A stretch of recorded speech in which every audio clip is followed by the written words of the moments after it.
সুপ্রিয় দর্শক মণ্ডলী, আজ আমি এখন এই মুহূর্তে দাঁড়িয়ে রয়েছি মানিকগঞ্জ জেলার ঘিওর উপজেলার বড়টিয়া ইউনিয়নের মৌহালি গ্রামে আনোয়ার ভাইয়ের এই পেঁপে বাগানে। আমরা কিন্তু দেখতে পাচ্ছি যে এই পেঁপে বাগানটা কিন্তু ফলে পরিপূর্ণ হয়ে আছে এবং প্রত্যেকটা গাছেই কিন্তু বিভিন্ন রকমের বিভিন্ন জাতের পেঁপে কিন্তু ধরেছে।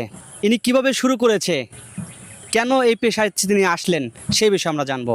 আচ্ছা ভাই, এটা কত বছর ধরে আপনি এটা করেছেন? আমি মূলত আরও 7-8 বছর আগের থেকে শুরু করি আর কি, হাইব্রিড প্রজাতির পেঁপে দিয়ে।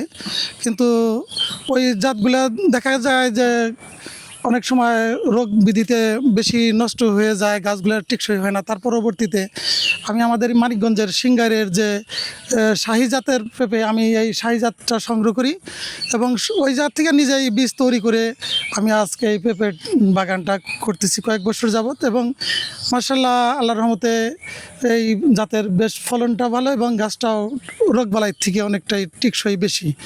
আর আশা করি যে আমার যে গাছগুলো আছে প্রতিটা গাছেই আর কি, যেগুলো ভালো ফলন আসছে পরিপূর্ণতায় 1 মনের প্লাস আর কি অলরেডি এসে গেছে এবং আরও আসবে ভবিষ্যতে।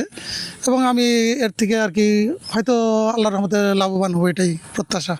আপনার এখান থেকে যদি কেউ চারা নিতে চায় বা সেই বিষয়ে আপনি কি বলতে চাচ্ছেন? আমি আপনারা দেখতে পাচ্ছেন, আমি এই যে কিছু কিছু পেঁপে আর কি এর মধ্যে রেখে দেবো আর কি পাকানোর জন্য, আমার কাছ থেকে, যাতে অতি সহজে, বিশেষ করে অনেকেই অনেক দূর দূরান্তের থেকে অনলাইনে অর্ডার করে আনে, প্রতারিত হয়। আমার কাছে সেই প্রতারণার কোনো আশ্রয় নাই।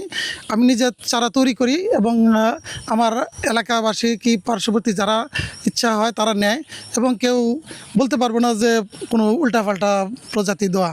আমি নিজে চারা তৈরি করব এবং বিক্রি করবো, এই প্রত্যাশা নিয়েই কিছু পেঁপে আর কি আমি পাকানোর জন্য প্রস্তুতি নিয়েছি। আমার মোবাইল নাম্বারটা 01718619574। এই নাম্বারে যোগাযোগ করলেই হয়তো আমি তাদের, মানে অনলাইনেই হোক আর অফলাইনে হোক, আমি তাদের আর কি, আমার কাছে যদি কেউ চায় প্রত্যাশা করে, আমি সেটা পূরণ করব ইনশাল্লাহ।